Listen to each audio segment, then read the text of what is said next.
പ്രിയ സഹോദരങ്ങളെ നമസ്കാരം. ഞാൻ വെഞ്ഞാറമൂട് എസ് ഗോപകുമാർ, സ്നേഹക്കൂട ഓർഗനൈസിംഗ് സെക്രട്ടറി. ദൈവത്തിൻ്റെ സ്വന്തം നാട് എന്ന് വിശേഷിപ്പിക്കുന്ന കേരള നാടിനെ മാരക പകർച്ചവ്യാധി പോലെ ലഹരി വിഴുങ്ങിക്കൊണ്ടിരിക്കുന്നു. ഈ സന്ദർഭത്തിൽ ലഹരിക്ക് അടിമപ്പെടാൻ സാധ്യതയുള്ള കുട്ടികളെക്കുറിച്ച് നാം അല്പം ഓർക്കുന്നത് നന്നായിരിക്കും.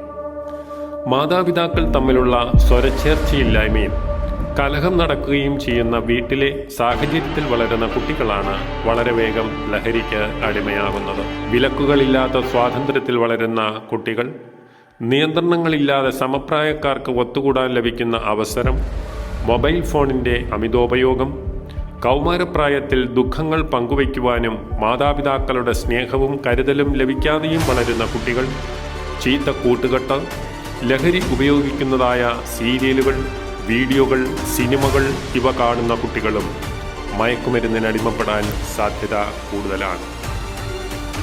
എന്തും ചെയ്യാനുള്ള ധൈര്യം കിട്ടുമെന്നും ആരോരുമറിയാതെ ലഹരിക്കടത്തിൽ കൂടി പണം വേഗത്തിലുണ്ടാക്കാം എന്നുമുള്ള തെറ്റായ ധാരണ വെച്ചു പുലർത്തുന്ന കുട്ടികൾ, മറ്റൊന്നിനെക്കുറിച്ച് പുതുതായി അറിയാനുള്ള ആകാംക്ഷ പുലർത്തുകയും സഹപാഠികളുടെ നിർബന്ധത്തിന് വഴങ്ങുകയും ചെയ്യുന്ന കുട്ടികൾ, സ്വയം ഉൾവലിഞ്ഞു ജീവിക്കുന്ന കുട്ടികൾ, കുറ്റവാസനയുള്ള കുട്ടികൾ, ഇവരൊക്കെ ലഹരിക്കടിമപ്പെടാൻ സാധ്യതയുണ്ട്. മാതാപിതാക്കളുമായി നല്ല ബന്ധം വെച്ചു പുലർത്താത്ത കുട്ടികൾ, അഭിരുചി മനസ്സിലാക്കാതെ മാതാപിതാക്കൾ കുട്ടികളുടെ മേൽ അർപ്പിക്കുന്ന അമിത പ്രതീക്ഷകൾ, കുട്ടികൾക്ക് ലഭിക്കുന്ന പണവും പുറം ലോക പരിചയവും, മദ്യത്തിന് ലഭിക്കുന്ന സ്വീകാര്യതയും കുട്ടികളെ മയക്കുമരുന്നിലേക്ക് ആകർഷിപ്പിക്കുന്നു.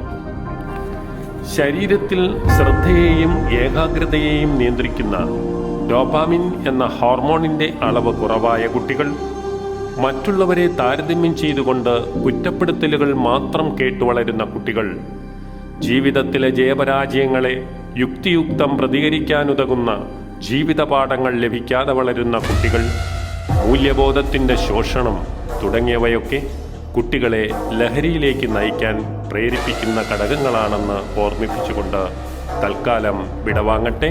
നന്ദി, നമസ്കാരം.